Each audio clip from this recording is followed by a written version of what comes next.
ಬಿಸಿ ಬಿಸಿ ಅವಲಕ್ಕಿ ದೋಸೆ ಕಾಯಿ ಚಟ್ನಿ ಒಟ್ಟಿಗೆ ತಿಂಡಿಗೆ ಎಷ್ಟು ಮಜಾ ಇರ್ತದೆ ಗೊತ್ತುಂಟ. ಈ ರೆಸಿಪಿ ಒಂದ್ಸಲ ಟ್ರೈ ಮಾಡಿ.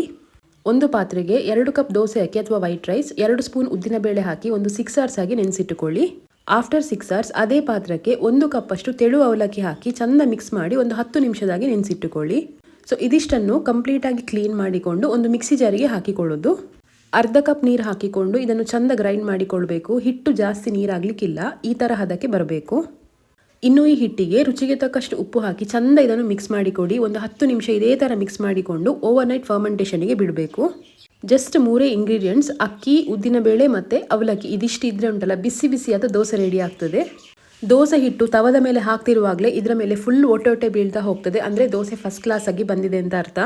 ಈ ದೋಸೆ ಮಾಡಬೇಕಾದ್ರೆ ಎಣ್ಣೆ ಹಾಕುವ ಅಗತ್ಯ ಇರುವುದಿಲ್ಲ. ಸೊ ಯಾವುದೇ ರೀತಿಯ ಎಣ್ಣೆ ಯೂಸ್ ಮಾಡದೆ ತುಂಬಾ ಸಾಫ್ಟ್ ಆಗಿ ಬರುವಂತ ಈ ಅವಲಕ್ಕಿ ದೋಸೆ ಒಂದ್ಸಲ ಟ್ರೈ ಮಾಡಲೇಬೇಕು. ರೆಸಿಪಿ ಕೂಡ ತುಂಬಾ ಸಿಂಪಲ್ ಇದೆ. ಇಂಗ್ರೀಡಿಯೆಂಟ್ಸ್ ಕೂಡ ಜಾಸ್ತಿ ಹಾಕುವಂತ ಅಗತ್ಯ ಇಲ್ಲ. ಇದರ ಮೇಲೆ ತುಪ್ಪ ಹಾಕಿ ಕಾಯಿ ಚಟ್ನಿ ಜೊತೆ ಸರ್ವ್ ಮಾಡಿ ತಿನ್ನಿ. ಟೇಸ್ಟ್ ಅಂತೂ ಅಲ್ಟಿಮೇಟ್ ಆಗಿರ್ತದೆ.